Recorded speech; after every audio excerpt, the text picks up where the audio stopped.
Baik, Assalamualaikum warahmatullahi wabarakatuh. Perkenalkan, saya Sylvia Sabila Wiranti dengan NIM 2103297. Adapun tujuan saya di sini yaitu untuk melanjutkan dari penjelasan saya yang sebelumnya itu ada pengolahan dan ada budidaya. Di sini saya akan menjelaskan tahapan lanjutannya yaitu tentang biodiesel. Nah, adapun tujuan saya pembuatan video ini yaitu sama saja untuk memenuhi tugas dari pengolahan perkebunan kelas 7C di Universitas Malikul Saleh. Nah, sebelum kita bahas lebih lanjut, kita harus tahu dulu nih apa sih itu biodiesel gitu kan. Biodiesel ini merupakan salah satu produk turunan dari lemak minyak, terutama minyak sawit yang saat ini sedang menjadi primadona, yang diolah lebih lanjut melalui suatu reaksi transesterifikasi menjadi metil ester, atau yang kita kenal di sini adalah biodiesel, yang menjadi bahan bakar pengganti yang ada selama ini, yaitu dari minyak bumi atau yang kita kenal dengan biosolar. Kita tidak bisa melanjutkan penggunaan dari biosolar terus-menerus karena kita tahu sendiri bahan dasar atau bahan baku dari pembuatan minyak biosolar ini adalah minyak bumi. Nah, jika kita mengambil terus-terusan minyak dari dasar bumi, maka minyak tersebut akan mengalami kekurangan sumber daya alam atau semakin lama semakin menipis. Dan jika minyak bumi itu habis, gimana dengan bumi kita ke depannya? Tentu saja bumi kita akan mengalami kerapuhan. Contohnya saja minyak bumi itu sebagai tiang atau pondasi dari bumi kita. Jika pondasi itu sudah tidak kokoh, maka rumah yang kita tempati tersebut akan rubuh. Nah, di sini kita ganti atau beralih fungsi ke biodiesel. Pentingnya biodiesel yang menjadi salah satu produk turunan energi ini tidak akan pernah turun karena pertumbuhan manusia dan pertumbuhan ekonomi yang semakin terus meningkat. Nah, seiring dengan pertumbuhan ekonomi dan pertumbuhan manusia itu diikuti dengan banyaknya penggunaan transportasi, baik itu dari bagian mesin maupun kendaraan. Untuk kendaraan sendiri itu khususnya kendaraan roda 4, itu mobil masih banyak, mobil diesel itu masih banyak menggunakan biosolar ketimbang Dexlight. Kenapa? Karena biosolar itu harganya masih terjangkau dan bahan bakarnya hemat gitu kan.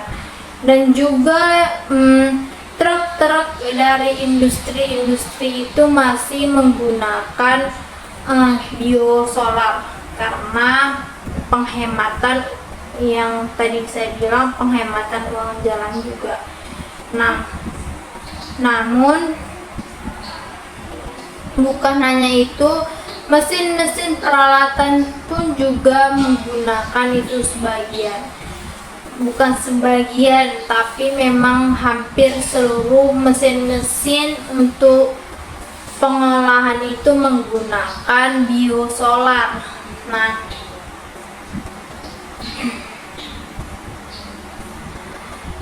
sehingga kebutuhan energi ini akan terus meningkat seiring perkembangan atau berjalannya waktu. Salah satunya adalah dari khususnya transportasi yang saya bilang tadi, yang dimana memang sangat membutuhkan konsumsi energi dalam membentuk minyak ataupun yang kita bilang biosolar yang terus meningkat. Ini bisa dilihat dari grafik konsumsi energi dari tahun 1980 sampai dengan tahun 2020 yang silam. Terus meningkat hingga mencapai jumlahnya itu 39,7 triliun. Nah, jika kebutuhan energi atau minyak tersebut terus meningkat, sedangkan ketersediaan minyak bumi kita ini tentu akan menipis. Oleh sebab itu kita membutuhkan alternatif lainnya. Apa sih alternatif itu ya kan? Pasti kalian udah tahu juga alternatifnya itu seperti biodiesel. Kenapa sih nggak terus-terusan gitu kan menggunakan minyak bumi gitu yang sudah disediakan oleh alam. Tadi kan sudah saya jelaskan, minyak bumi itu ketersediaan terbatas dan tidak dapat dibawakan. Nah,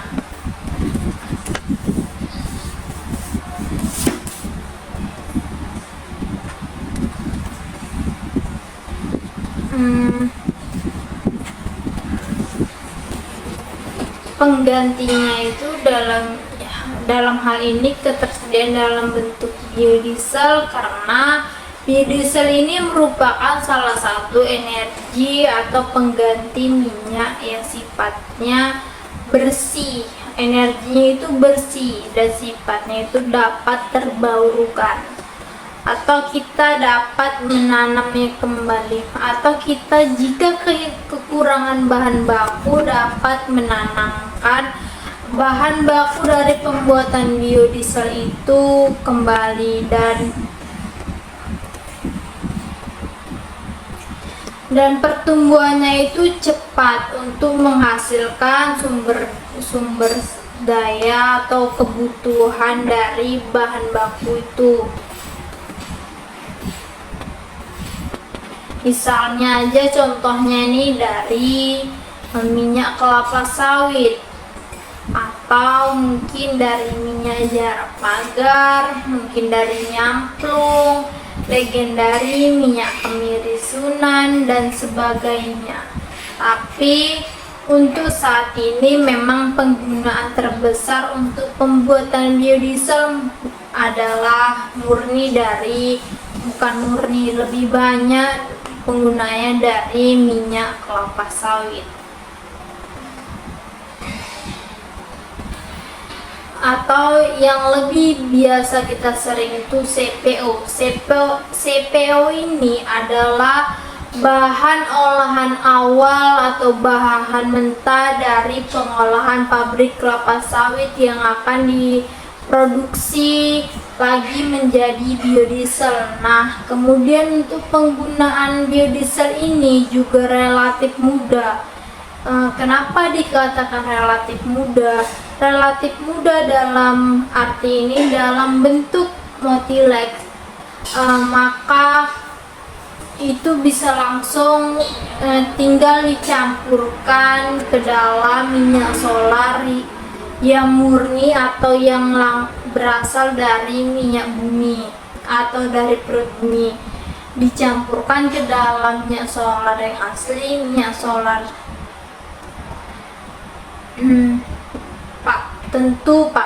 pada porsi yang telah ditentukan, yaitu 20% kah, 10% kah, dan itu di Indonesia itu sekarang existing. Di Indonesia ini menggunakan campuran biodiesel ke dalam solar tersebut sebanyak 30%. Jadi minyak bumi itu tetap masih dipakai, tapi dengan kapasitas yang cukup relatif rendah, atau masih bisa lah kita usahakan gitu kan, karena bahan bakunya tetap dari minyak nabati atau dari minyak tumbuhan seperti itu, yang sering kita kenal sebanyak B30. Nah, balikan ini bisa diteruskan sampai pada level yang lebih tinggi melalui berbagai penelitian untuk kualitas dari biodiesel tersebut. Agar pembakarannya mudah, sifat fisikokimianya itu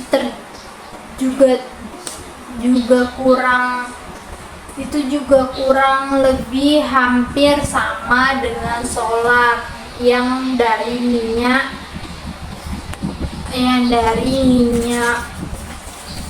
bumi. Nah,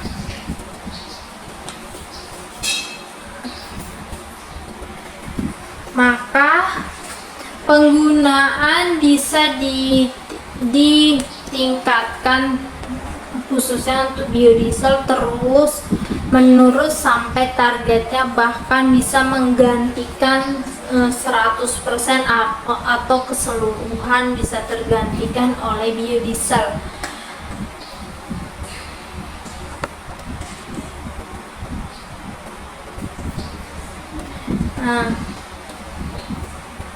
Adanya dari biosolar tersebut 100% bisa menggantikan biosolar yang existing tanpa mengubah mesin kendaraan, mesin pengolahan gitu, seperti itu. Kenapa saya bilang tanpa mengubah mesin? Karena karakteristiknya itu hampir sama, atau kapasitas atau isi dari biodiesel itu sama saja dengan biosolar. Nah, kenapa sih harus biodiesel gitu kan yang dijadikan pengganti dari biosolar ini? Karena biodiesel merupakan bahan bakar yang terbarukan sehingga kita bisa menanam dengan mudah di Indonesia. Apalagi Indonesia kita ini adalah negara yang agraris atau bisa ditumbuhi oleh banyak tumbuhan.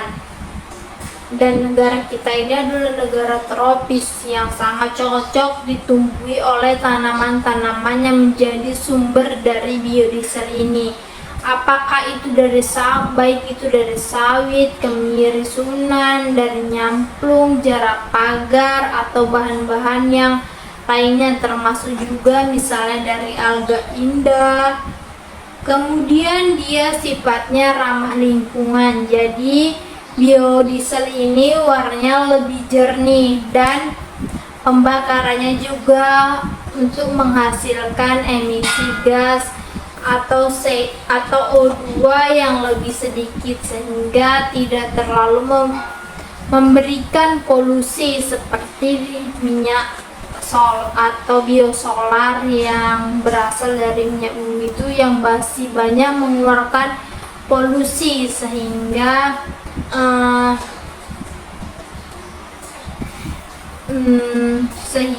mengakibatkan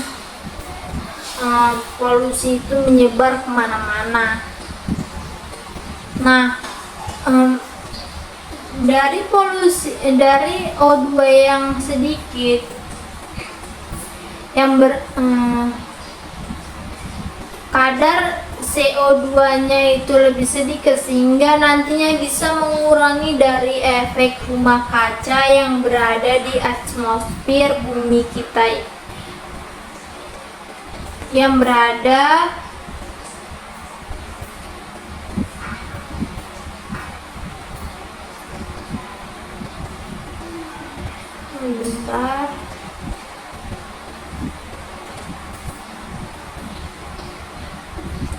yang ada di atmosfer bumi kita ini tadi kan. Kemudian juga sifatnya tidak keracunan, relatif aman dan memiliki karakteristik yang sama atau hampir sama dengan minyak diesel yang sekarang adanya. Tidak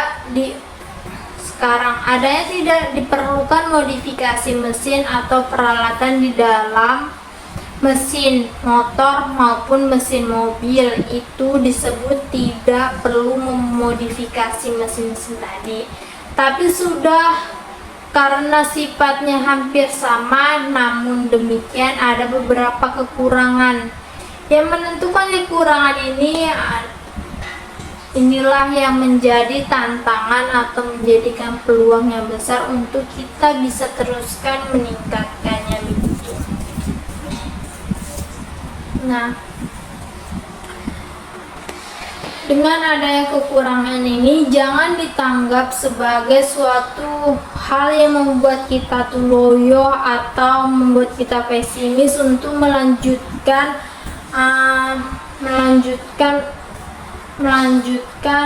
dari pembuatan biodiesel ini, tapi justru inilah yang membuat kita menjadi semangat atau sebagai acuan kita bahwa inilah yang masih bisa kita teruskan improvementnya.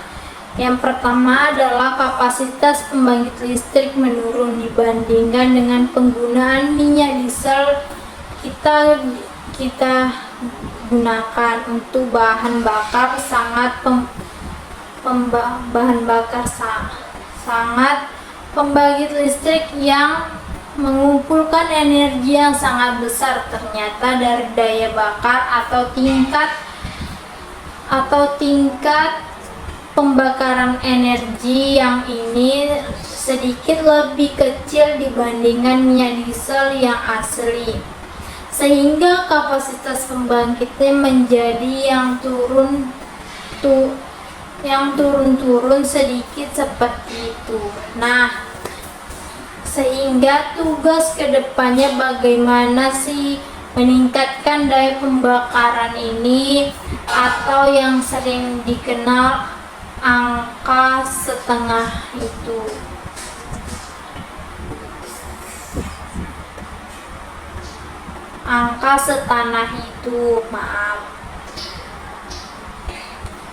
Bisa terus ditingkatkan apakah dengan pemurnian ataupun dengan penggunaan sejenis katalis atau semisalnya.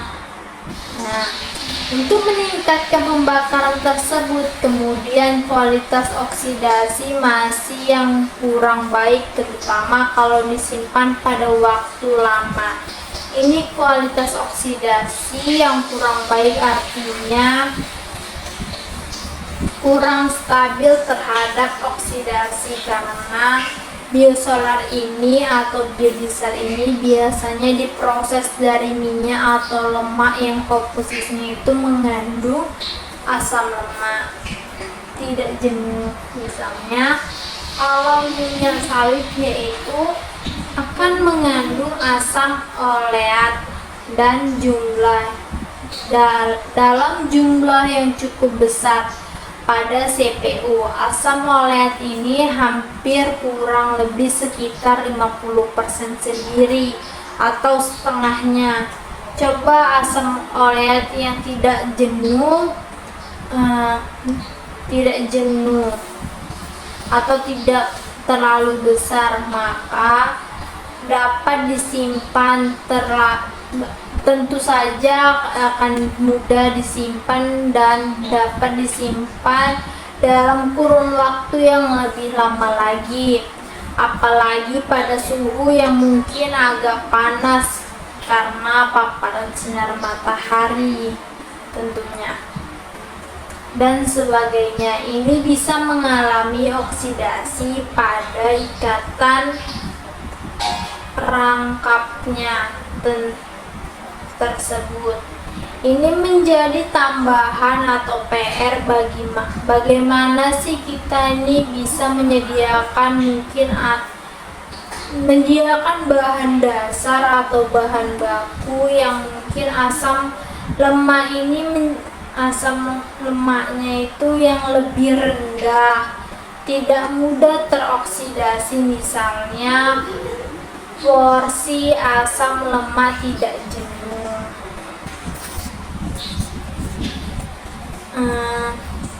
Selanjutnya itu mungkin kita kurangi misalnya dengan menggunakan asam lemak yang rantainya lebih pendek, jenuh, tapi rantainya lebih pendek sehingga bisa tetap berada dalam keadaan cair. Kemudian bahan penggunaan bahan dan sebagai bahan bakar biodiesel ini akan menyebabkan kompetisi atau kelangkaan terhadap melonjaknya harga pangan. Mungkin yang pernah kita alami sebelumnya bahwa minyak goreng yang menjadi contohnya adalah contohnya dari minyak goreng. Nah, minyak goreng ini kan bahan dasar atau bahan utamanya tadi dari minyak kelapa sawit. Menjadi kelangka, sempat menjadi langka di negara yang penghasil minyak kelapa sawit terbesar ketiga di dunia, dan harganya naik sampai sekarang pun kita masih mengalami dari dampak kelangkaan tersebut. Ini juga salah satu penyebab adalah karena minyak sawit dari sapi tersebut sebagian diolah menjadi biodiesel dan sebagian lagi diolah sebagai bahan pangan, sehingga ketersediaan untuk penggunaan sebagai minyak goreng ini menjadi terbatas atau menjadi lebih sedikit, sehingga harganya bisa melonjak naik dan sempat langka di Indonesia. Ini resikonya hingga kedepannya bagaimana kita menyediakan alternatif sumber bahan baku yang lain yang mungkin bisa menggunakan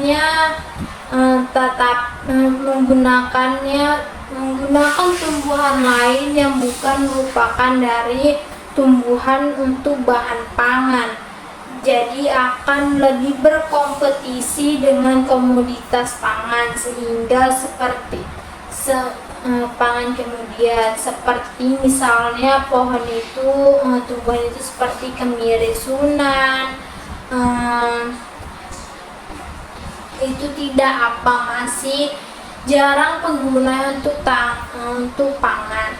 Juga bisa menggunakan beberapa yang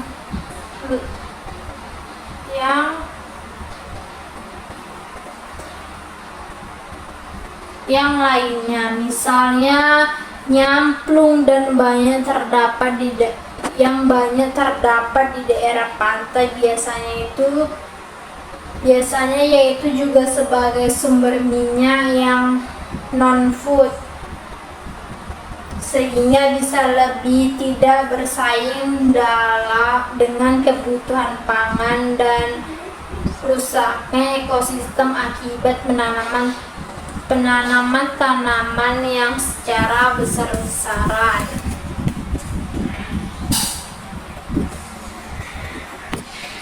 Atau mungkin tak terkendali, misalnya berpotensi artinya misalnya ketika sawit sedang mengalami primadona, harganya tinggi, mungkin beberapa perusahaan atau perorangan atau oknum-oknum tertentu itu bisa menanam secara tidak terkendali atau sesuka mereka. Karena harganya tadi melonjak, jadi orang itu terobsesi menanam terus-terusan tanaman tumbuhan kelapa sawit ini sampai tidak memikirkan tumbuhan-tumbuhan yang lain yang pada lahan yang sangat luas.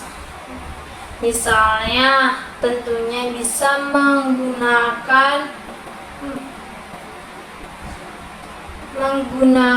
mengganggu ekosistem hutan ataupun tanaman di daerah tersebut.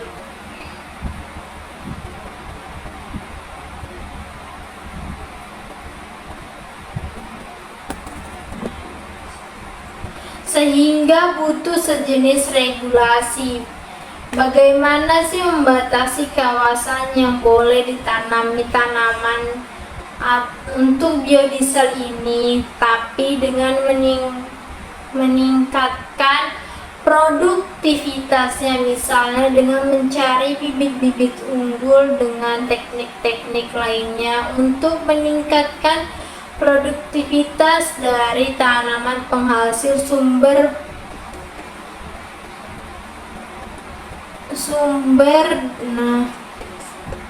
feedstock tersebut.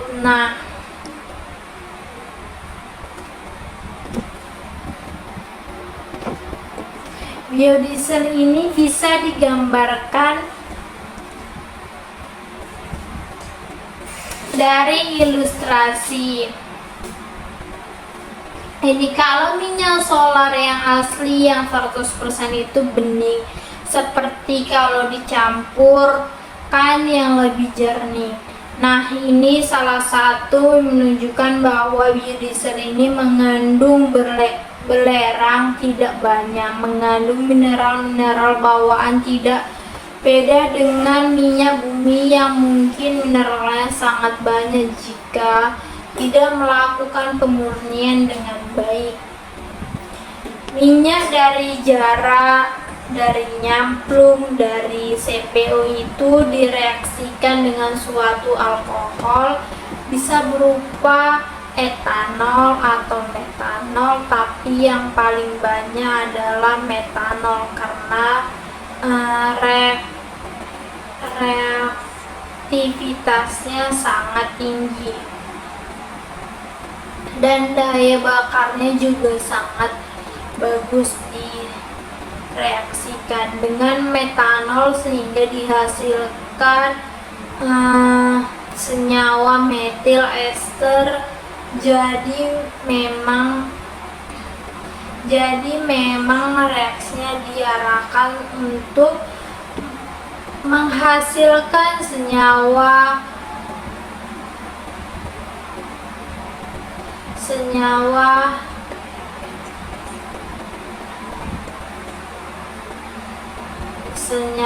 metil ester yang kita sebut sebagai biodiesel. Produksi metil ini memang biasanya